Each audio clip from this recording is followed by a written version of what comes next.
What do we have on Tyron Smith and his health going forward here? Well, I'm very optimistic that Tyron, I don't know about this week, but I certainly don't rule it out at all. We've got a lot of this week left.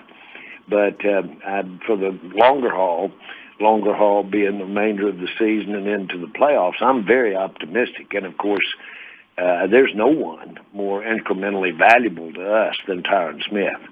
And he makes a very huge, significant difference in how we execute in the offensive line.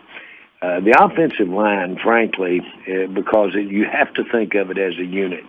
They, on each side of them, especially the guards and centers, they depend on real coordination, really blocking together, taking up the slack for each other, as well as have to deal with the physicalness of what goes on inside. Frankly, the offensive line is the biggest challenge that not just this team, but on any team.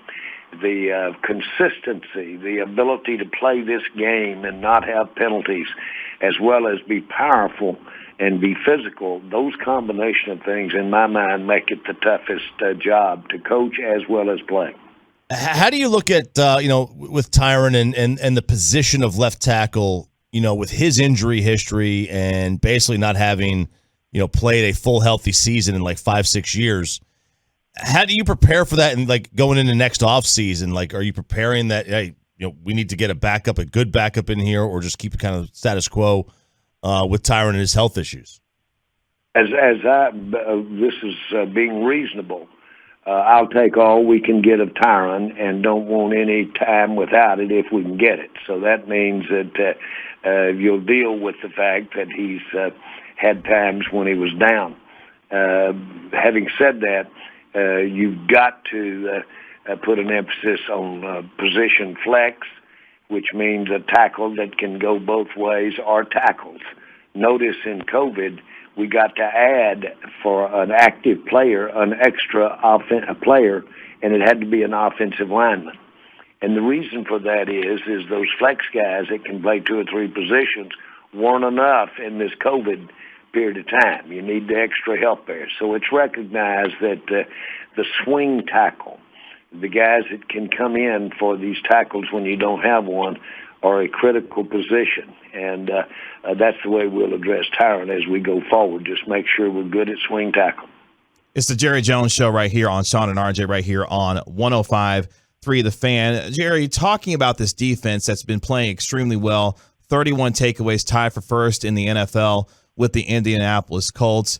And when you look at this defense, can this defense carry this team to a deep run in the NFC playoffs based on the way they're playing? Yeah, we talk about our pressure, and we should. But down the middle, to me, is where we've had a real improvement on this defense. Right up the middle. Whether it be the big boys in the middle, the bigger boys that we've got some quickness. 2 of the guys we didn't have last week are really big, quick guys.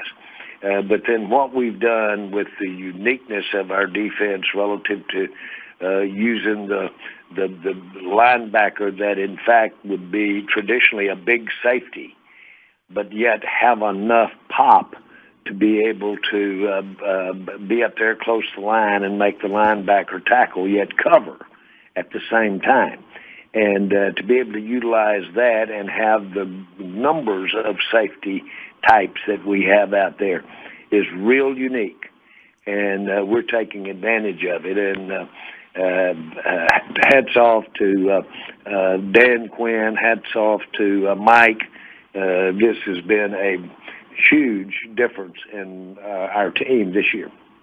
Do you think when you get to the postseason and you face an Aaron Rodgers or, luckily enough get the Super Bowl, you face Patrick Mahomes or something, that you can basically expect to get the amount of turnovers this team has been forcing lately? Well, I wouldn't go that far, but I would say this. If we can get in front of those kinds of players with this pressure we've got, this pass rush we've got, that'll really make a difference. And we haven't had it. and we can have it. And if we can do that and continue to improve with what we're doing in the middle, then we're better equipped to be against those guys than any time in the last many years around here. Jerry, in your perspective and being around championship teams and winning championships, with this defense, what does this current defense remind you of when you think about some of the championship defenses that you've had in the past that gives you an idea that this team can be one of those championship-like defenses? Well, we had Hatcher, we had Ware, we had Ratliff. We had those guys when we back here, and I thought that was arguably a combination of some of the best players we'd had on the interior. Beyond that, I'd have to go all the way back to the 90s when we had such a rotation in the defensive line. And we really had fresh guys out there all the time. And so this group has the potential to have that kind of talent, without exaggeration, but have numbers. We've got fresh legs that we can keep out there and keep those guys coming. I think that really gives rise to some optimism.